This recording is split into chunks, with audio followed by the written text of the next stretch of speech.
Yo Billy Zoners, balik lagi sama gue di Billy Zone, channel paling asik buat ngupas tuntas alur cerita favorit kalian. Di episode sebelumnya, kita udah lihat gimana Toka dan Seras berangkat buat ngadepin krisis monster humanoid. Nah, di episode kali ini, kita bakal balik lagi ke markas utama dan ngeliat gimana Takao Hijiri ngambil alih komando. Gimana kondisi Ayaka? Dan berita penting apa yang datang dari jantung pertahanan musuh? Siap-siap, karena ini bakal jadi episode yang penuh dengan perkembangan karakter dan laporan mata-mata yang sangat genting. Jangan lupa, klik like, subscribe, dan nyalain loncengnya ya. Langsung aja kita masuk ke ceritanya.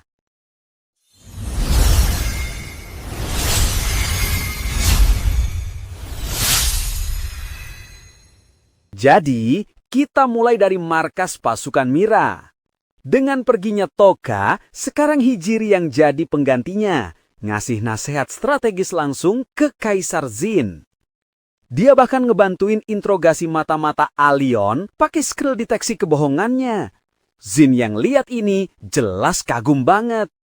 Tapi, tugas utama Hijiri sekarang adalah ngerawat Ayaka. Kondisi Ayaka ternyata masih jauh dari stabil. Dia masih sering gelisah di malam hari dan terus-terusan khawatir soal temen-temennya yang ketinggalan di Allion. Hijiri dengan sabarnya terus nemenin dan nenangin dia. Untungnya, Ayaka juga udah dijenguk sama Kobato dan kelompok Asagi yang sedikit banyak ngebantu nenangin dia. Hijiri juga ngatur ulang struktur komando. Dia mutusin kalau kelompok Asagi bakal jadi unit independen di bawah komandonya, sesuai sama keinginan Toka dan Asagi. Benar-benar nunjukin kalau dia pemimpin yang fleksibel.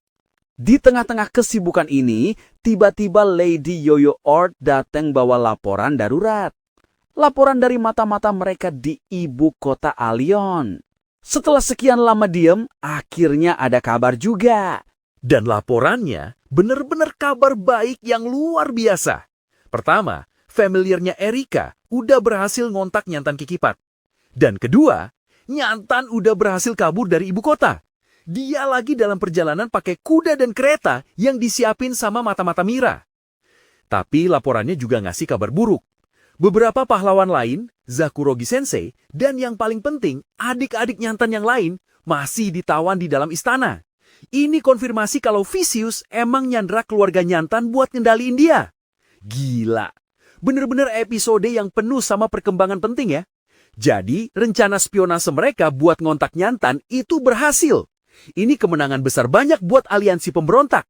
Dan kita juga jadi lihat betapa kompetennya Hijiri sebagai pemimpin. Dia bisa ngurusin semuanya. Dari strategi perang sampai ngerawat mental Ayaka. Gak salah kalau Toka percaya banget sama dia. Jadi, kita lanjut dari momen di mana Hijiri lagi lega banget denger Nyantan selamat. Dia sadar, alasan Erika gak ngirim kabar lagi, pasti karena dia pakai tenaganya buat ngomong langsung ke Nyantan lewat familiar, yang pastinya sangat nguras energi. Tapi setelah itu, Lady Yoyo Ord ngelanjutin laporannya. Dan isi laporan selanjutnya, benar-benar di luar nalar.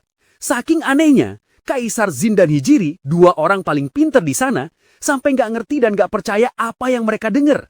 Apaan sih isi laporannya?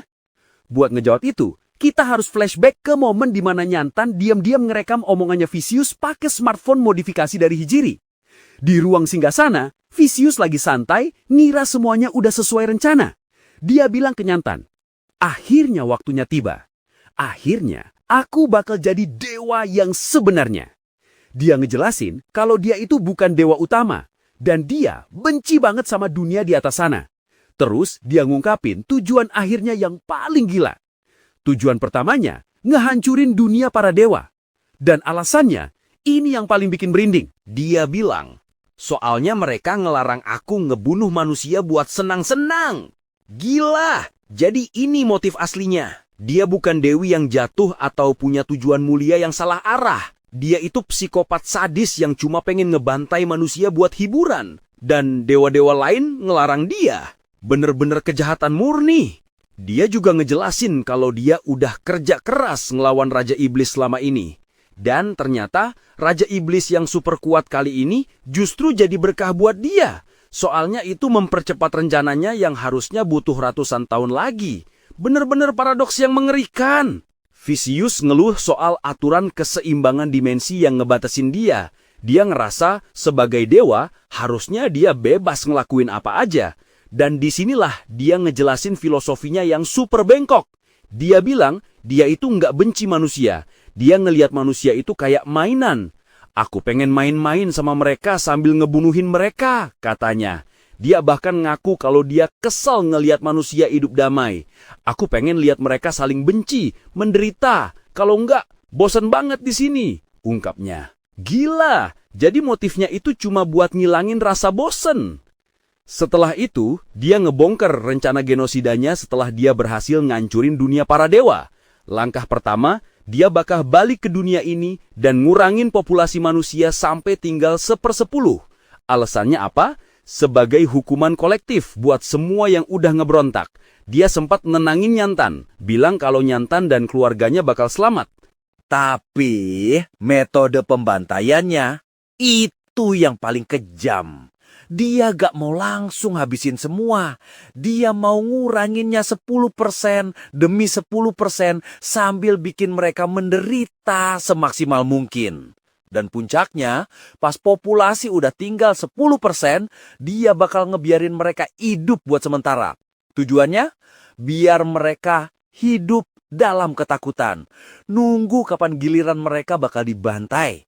Dia pengen lihat gimana mental mereka hancur. Manusia itu baru punya nilai kalau mereka menderita. Katanya, bener-bener definisi dari iblis. Nyantan yang dengar semua ini jelas muak banget. Vicious yang sadar malah ngebandingin dia sama Jondo, si pemimpin Ordo ke-6. Aku lebih seneng ngobrolin ini sama Jondo, katanya. Ini konfirmasi kalau Jondo dan pengikutnya itu punya pemikiran sadis yang sama kayak dewi mereka. Gila, bener-bener gila. Jadi sekarang kita tahu segalanya soal Vicious. Dia bukan cuma jahat. Dia itu monster sadis yang ngelihat penderitaan sebagai hiburan. Dia bener-bener perwujudan dari kejahatan murni. Dan rencana genosidanya yang pakai penyiksaan psikologis itu bener-bener di luar nalar. Ini bikin perang lawan dia jadi punya arti yang beda. Ini bukan lagi soal kebebasan, tapi soal kelangsungan hidup seluruh ras dari Dewi Gila. Penyebutan nama Jondo juga ngasih kita konteks. Jadi 13 ordo itu emang isinya orang-orang yang sefrekuensi sama Vicious. Mereka semua sama-sama sadis. Dan semua omongan gila ini sekarang udah ada di dalam rekaman smartphone-nya Nyantan. Senjata paling kuat buat ngejatuhin Vicious. Jadi, kita lanjutin obrolan Vicious. Dia ngejek John Doe yang suka maksa orang bunuh diri. Menurut Vicious, bunuh diri itu membosankan. Dia pengen manusia itu saling benci, saling bunuh, dan menderita sampai akhir. Dia ngaku kalau dunia ini super membosankan dan dia udah gak tahan lagi buat nahan diri. Dan disinilah kita lihat emosi Vicious yang sebenarnya buat pertama kali.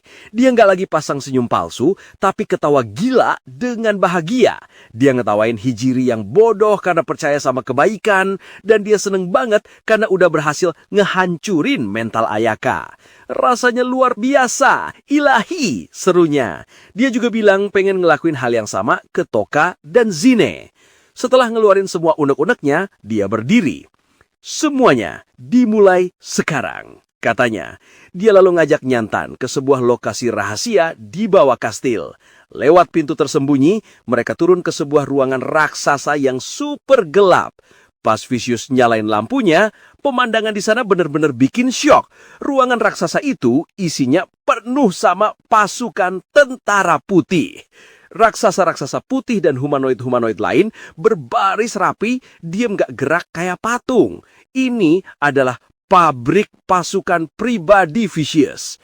Vicious kejelasin kalau selama ini pas dia nyilang, dia sebenarnya sibuk di sini nyiptain pasukannya pakai monster-monster sebagai bahan baku. Dan Yantan adalah orang pertama selain Vicious yang pernah lihat tempat ini.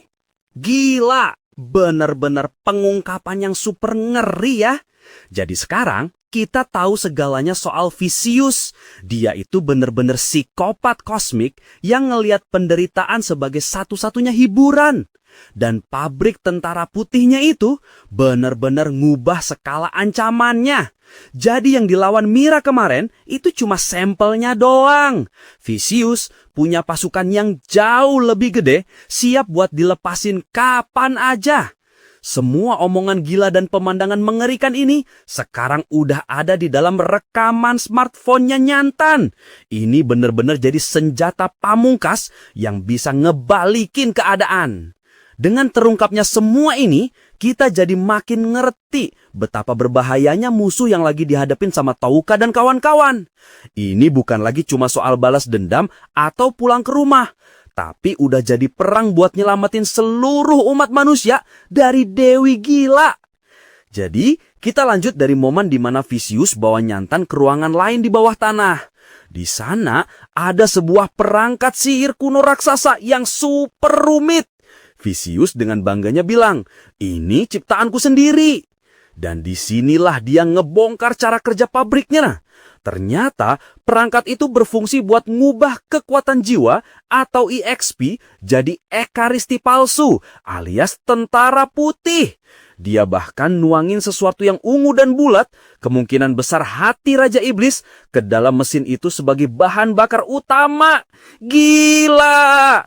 Jadi dia benar-benar mendaur ulang kekuatan musuhnya. Pas Nyantan nanya kenapa dia diajak ke sini, Vicious jawab dengan sombong. Katanya, biar nggak bosen. Dia pengen ada penonton yang bisa lihat reaksi kagetnya pas dia ngebongkar semua rahasianya. Setelah ngeaktifin mesinnya, Vicious teriak dengan senang. Pertama, aku bakal bikin pasukan penghancur dewa, terus buka gerbang ke surga. Tapi tiba-tiba, dia diem. Mukanya yang tadi senang, langsung jadi dingin kayak es. Dia natap ke sesuatu di belakang Nyantan. Nyantan pun nengok. Dan di sana, muncul dari ketiadaan seorang wanita berambut perak dengan pakaian putih. Halo Vicious, sapanya dengan santai. Vicious nyebut namanya, Lokiela. Dan Lokiela ini jelas bukan makhluk biasa. Vicious kenalin dia sebagai dewi lain. Dia datang bareng 3 pengikutnya yang super kuat. Dan dia datang bukan atas kemauannya sendiri. Lokiela bilang dia datang sebagai utusan dari dewa utama. Jadi, ada dewa lain yang levelnya lebih tinggi lagi, yang ngawasin semua ini. Vicious yang dengar ini malah nantangin, kalau dewa utama gak seneng, kenapa gak dia aja yang datang? Lokiela ngejelasin kalau dewa utama lagi sibuk dan perjalanan antar dimensi itu butuh banyak source essence untuk memperbaiki distorsi setelah translokasi darinya. Jelas banget kalau Lokiela ini kayak polisi kosmik yang dikirim buat ngurusin dewi nakal kayak Vicious. Lokiela bilang kedatangannya ini bakal ngeganggu keseimbangan dimensi. Tapi mau gimana lagi? Jelas banget kalau dia datang buat nentiin Vicious. Gila, bener-bener gila. Jadi, pas Vicious lagi di puncak kesombongannya, siap-siap mau nguasain dunia, tiba-tiba datang polisinya dari dunia para dewa. Episode ini bener-bener ngubah segalanya. Kita jadi tahu cara kerja mesin tentara putihnya Vicious yang ternyata pakai EXP sebagai bahan bakar. Dan yang lebih penting, kita dapat konfirmasi kalau ada dewa-dewa lain dan mereka nggak seneng sama kelakuan Vicious. Perang ini sekarang udah bukan lagi cuma soal manusia lawan dewa, tapi udah jadi perang antar dewa. Rencana Vicious buat ngancurin surga sekarang dapat tantangan langsung dari penghuni surganya. Jadi, kita lanjut dari momen di mana Lokiela udah berdiri di depan Vicious. Vicious yang pura-pura bego ngeidentifikasi tamu-tamunya. Dia nyebutin ada Lokiela, si dewi rambut perak. Terus ada Vanargadia, dewa manusia serigala. Dan muridnya si Torm. Dan terakhir, Vicious juga nyebutin seorang murid lainnya sebagai muridnya Toron. Bener-bener rombongan dewa tingkat tinggi yang datang buat ngesidang Vicious. Lokiela langsung ke intinya. Dia bilang setelah Raja Iblis mati, tingkat gangguan Vicious di dunia ini tiba-tiba melonjak tinggi banget. Saking tingginya, dewa utama sampai harus ngirim 2 dewa buat nyelidikin. Ini nunjukin kalau ada semacam polisi kosmik yang ngawasin para dewa. Setelah itu mereka mulai debat filosofi soal manusia. Lokiela bilang dewa itu harusnya kayak orang tua buat manusia. Dia nggak pernah lihat cinta itu di diri Vicious. Dan karena itulah dia benci banget sama Vicious. Tapi Vicious malah nolak. Ngapain aku harus cinta sama mereka? Mereka kan cuma mainanku. Lokiela sampai nyebut kelakuan Vicious ini kayak pelecehan anak skala dewa. Karena debatnya nggak guna, Lokiela langsung ngumumin tujuannya. Menghancurkan mesin tentara putihnya Vicious. Vicious yang denger ini jelas nggak terima.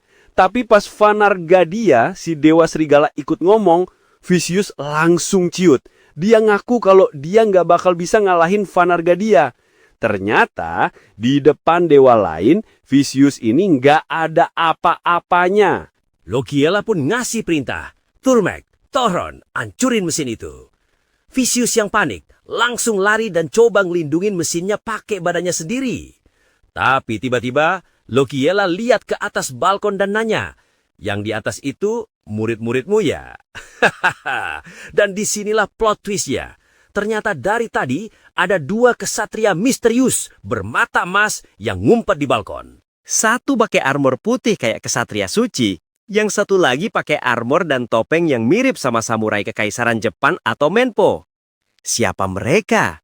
Pion rahasia Vicious yang lain? Vicious kemudian manggil 2 kesatria di balkon itu, Ars dan Yomibito. Mereka ini ternyata muridnya Vicious. Ars ngomongnya ceria tapi aneh. Sementara Yomibito ngomongnya patah-patah kayak robot. Jelas banget kalau mereka ini bukan manusia biasa. Lokiela yang lihat ini gak tinggal diem. Dia langsung ngasih perintah ke Toron dan Turmk. Dan pertarungan antar bawahan dewa pun dimulai. Di satu sisi, Torhon, kesatria berpalu perang melawan Ars, si kesatria salib. Di sisi lain, Turmak, yang tangannya bisa jadi pedang, ngelawan Yomibito. Balkon di ruang bawah tanah itu langsung jadi arena pertarungan level dewa. Sementara para murid lagi sibuk berantem, Lokiela dan Vanargadia, si dewa serigala, siap-siap buat ngehajar Vicious. Aura dari Vanargadia ini digambarin super kuat, sampai bikin Nyantan gak bisa gerak. Ini benar-benar nunjukin level kekuatan para dewa utama. Vicious yang kejepit 2 lawan 1, langsung pasang muka melas. Duh, jangan keroyokan dong, gak adil, katanya. Tapi pas Vanargadia mau maju, tiba-tiba dinding di belakangnya jebol. Dari dalam dinding muncul sesosok putih yang badannya besar dan kayak lilin retak dan tangannya gede. Matanya juga emas. Dia nyapa Vanargadia dengan suara yang familiar. Vicious yang lihat ini langsung senang. Ah, kamu datang juga. Vanargadia yang tadinya tenang akhirnya ngenalin siapa makhluk ini dari lengannya yang gede. Dia dengan santai nyebut namanya Wormgandar. Bener banget, itu Wormgandar. Salah satu dari 3 kesatria iblis terkuat, punya Raja Iblis yang dulu udah dikalahin sama Vanargadia. Jadi, Vicious diem-diem ngambil sisa-sisa Wormgandar dan ngebangkitin dia lagi sebagai muridnya. Sama kayak gimana dia ngedaur ulang monster jadi tentara putih. Gila, bener-bener plot twist yang ngubah segalanya ya. Jadi, Vicious ini bukan cuma bisa bikin pasukan, tapi juga bisa nge-revive musuh kuat jadi pionnya. Dengan munculnya Wormgandar, pertarungan ini jadi seimbang lagi. Tadinya, Vicious dikeroyok, sekarang jadi serangkaian duel 1 lawan 1. Ars lawan Torhon, Yomibito lawan Turm, dan sekarang Vanargadia lawan musuh lamanya Wormgandar. Ini benar-benar nunjukin betapa berbahayanya Vicious. Dia selalu punya rencana cadangan dan kartu truf yang gak disangka-sangka. Sekarang, dengan semua pertarungan yang udah dimulai, apa yang bakal terjadi sama Vicious dan Lokiela? Pertarungan 3 lawan 3 ini pun dimulai. Dan awalnya, kelihatannya kubu Vicious bakal kalah telak. Di satu sisi, Ars, si kesatria salib, udah dihajar abis-abisan sama Torhon. Dia sampai berlutut dan cuma bisa meluk Torhon biar nggak jatuh. Di sisi lain, Yomibito juga udah ke pojok di dinding, nggak bisa gerak ngelawan Turm. Sementara itu, Wormgandar dan Vanargadia berantemnya sampai ngejebol dinding dan lanjut di luar. Lokiela yang lihat dua murid Vicious udah mau kalah, langsung ngejek. Kamu beneran mikir bisa ngalahin kami? Tapi Vicious dengan senyum liciknya ngasih jawaban yang super ngeri. Dia bilang, keputusasaan itu datang pas kamu ngerasa udah menang. Dan plot twist. Tiba-tiba dari badan Ars yang lagi meluk Toron muncul ribuan pisau putih yang langsung nusuk Toron dari dalam. Gila. Jadi dari tadi Ars cuma pura-pura kalah buat bisa deketin musuhnya. Ini jebakan bunuh diri. Tapi yang lebih gila lagi, setelah nusuk Toron sampai hancur jadi lendir, semua luka di badan Ars sembuh seketika. Darahnya kayak kesedot balik ke badannya. Jadi, ini bukan jebakan bunuh diri, tapi jebakan pura-pura mati. Dan di sisi lain, Yomibito juga ngeluarin jurusnya. Dia tiba-tiba nyiptain 3 pilar putih raksasa yang langsung ngejebit Turn dengan kecepatan super. Crack! 2 murid Lokiela yang tadinya udah di atas angin, kalah dengan cara yang super brutal. Gila, bener-bener gila. Jadi dari awal, ini semua udah jadi bagian dari rencana liciknya Vicious. Dia sengaja ngebiarin murid-muridnya kelihatan lemah buat mancing musuh lengah, terus ngebalikin keadaan dengan serangan mematikan. Dan sekarang kita jadi tahu kekuatan asli dari para murid Vicious.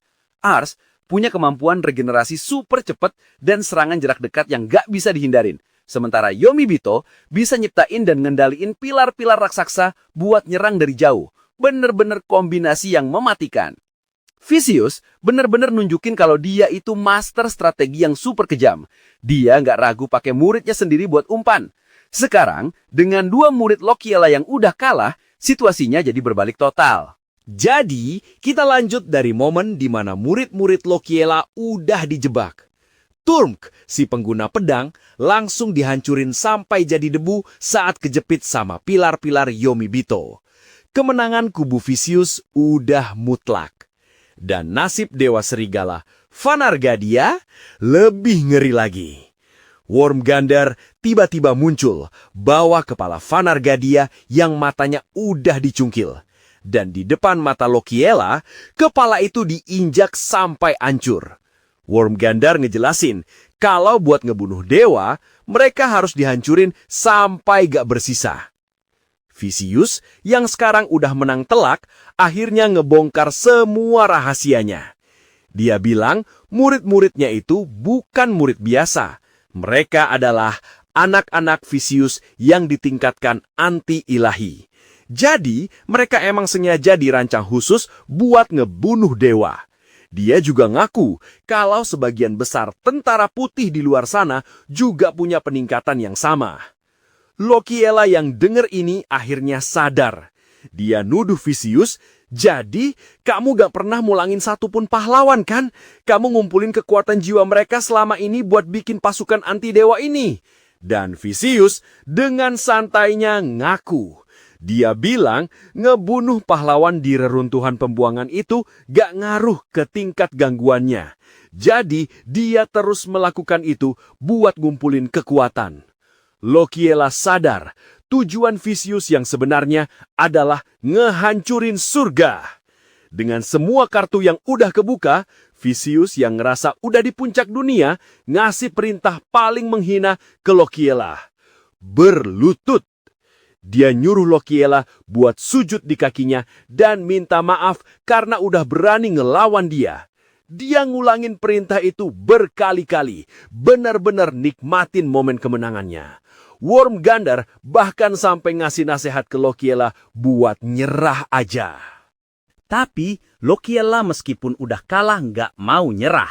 Dia ngasih pernyataan terakhir yang nunjukin perbedaan paling dasar di antara mereka. Dia natap Vicious dan bilang, kamu nggak cinta sama siapapun, tapi aku suka sama manusia. Gila, bener-bener akhir yang super kelam ya.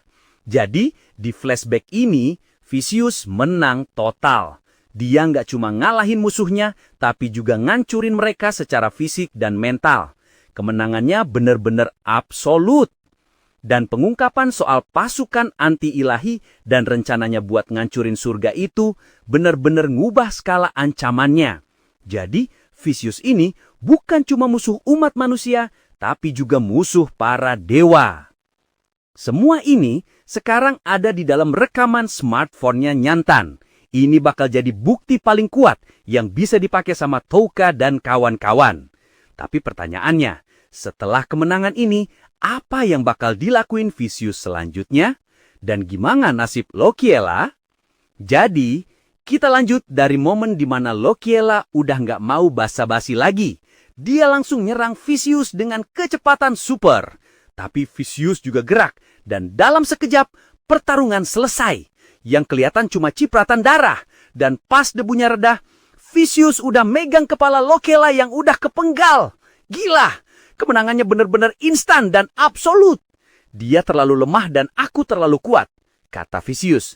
Dia ngejelasin kalau pertarungan ini cuma jadi ajang uji coba buat pasukan anti-dewinya. Dan hasilnya super memuaskan. Tapi dia nggak langsung ngebunuh Lokiela. Dia malah mulai nyiksa kepala itu. Dia pakai kekuatannya buat ngikis eksistensi Lokiela. Bikin mukanya jadi keriput kayak kayu kering. Dia ngetawain penderitaan Lokiela. Ini lucu banget katanya. Bener-bener nunjukin sisi sadisnya yang paling parah. Dan di puncak kemenangannya ini, Vicious ngebongkar semua rencana akhirnya. Pertama, dia bakal ngaktifin semua tentara putihnya buat nyerbu dan ngancurin surga. Kedua, dia sengaja nggak bakal ngebunuh Lokiela, biar Lokiela bisa nonton langsung pas surga hancur dan semua manusia yang dia sayang dibantai. Ini penyiksaan mental paling kejam. Dan ketiga, dia sadar butuh waktu buat nyiapin pasukan. Jadi, buat ngulur waktu, dia bakal ngirim tentara putih yang versi biasa, nggak anti-dewa, buat nyerang aliansi pemberontak di barat. Tunggu dulu. Tentara putih nyerang ke barat? Ini kan persis kayak laporan soal serangan di Benteng Panuba yang didengar Touka. Jadi, serangan itu cuma serangan pengalihan. Cuma buat ngulur waktu. Bener-bener jenius. Setelah itu, Vicious bener-bener ngelakuin hal yang super ngehina. Dia mainin kepala Lokiela kayak bola, nendang-nendang sambil ngetawain dia. Sampai-sampai Wormgander aja nggak tahan liatnya. Dan di akhir, dia ngedeklarasiin tujuannya. Aku bakal ngebawa penderitaan terbesar ke semua dimensi dan semua dunia. Jadi, kita lanjut dari Nyantan yang lagi di kamarnya sendirian. Vicious untuk ngurung diri di bawah tanah buat nyiapin pasukan tentara putihnya. Dan dia ngasih kepercayaan penuh ke Nyantan buat ngurusin semua urusan di atas. Ini sebenarnya kesempatan emas buat Nyantan. Tapi dia benar-benar kejebak dalam dilema. Dia punya rekaman suara Vicious yang bisa ngehancurin reputasinya. Tapi gimana cara nyampainnya?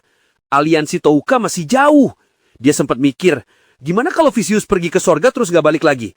Tapi dia langsung sadar, ngarepin keberuntungan itu nggak bakal nyelesain masalah. Dia harus berbuat sesuatu, tapi nggak tahu harus gimana. Pas dia lagi galau-galaunya, tiba-tiba ada ketukan aneh di pintunya. Pas dibuka, dia kaget setengah mati. Di depannya ada sesosok makhluk super kecil seukuran bayi yang ternyata adalah Lokiela, dewi yang baru aja dikalahin sama Vicious. Lokiela yang kayaknya tahu kalau Nyantan itu anti Vicious, langsung masuk dan minta tolong. Dia bilang dia pengen tahu semua soal Lord of the Flies, Kaisar Mira, dan sihir terlarang mereka. Tujuannya buat nyelamatin manusia, katanya. Gimana caranya Lokiela bisa ada di sana? Ternyata Vicious cuma ngalahin badan utamanya. Lokiela punya kemampuan buat misahin sebagian kecil dari dirinya dan gerak diem-diem. Vicious yang lagi sombong sama sekali nggak sadar soal ini. Terus, kenapa Lokiela nyari Nyantan dan pengen gabung sama aliansi pemberontak?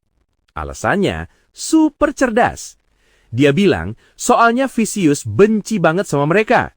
Dia sadar, pas Vicious ngomongin nama Lord of the Flies, suaranya tuh penuh kebencian. Jadi dia nyumpulin, siapapun yang paling dibenci sama Vicious, pastilah ancaman terbesar buat Vicious. Dan karena itu, sekutu terbaik buat dia. Benar-benar logika musuh dari musuhku adalah temanku yang sempurna. Gila, benar-benar plot twist yang ngasih kita harapan baru ya. Jadi pas kita kira semua udah hancur, ternyata masih ada perlawanan dari dalam sarang musuh. Dan aliansi antara Nyantan dan Lokiyela ini benar-benar nggak disangka-sangka. Mata-mata manusia yang punya bukti sekarang kerjasama bareng polisi dewa yang punya kekuatan. Benar-benar kombinasi yang pas. Lokiyela juga nunjukin kalau dia bukan cuma dewi yang naif. Dia pinter banget nganalisis situasi dan bisa nemuin sekutu cuma dari ngamatin kebencian musuhnya. Keren banget! Sekarang, Nyantan udah nggak sendirian lagi. Dengan bantuan Lokiyela, apakah dia bakal berhasil nyampein rekamannya ke Tauka? Apa yang bakal jadi langkah pertama dari aliansi rahasia ini? Tulis semua prediksi kalian di bawah. Jangan lupa like, share, and subscribe channel Billy Zone biar kita bisa terus ngikutin kelanjutan ceritanya. Sampai jumpa di episode berikutnya.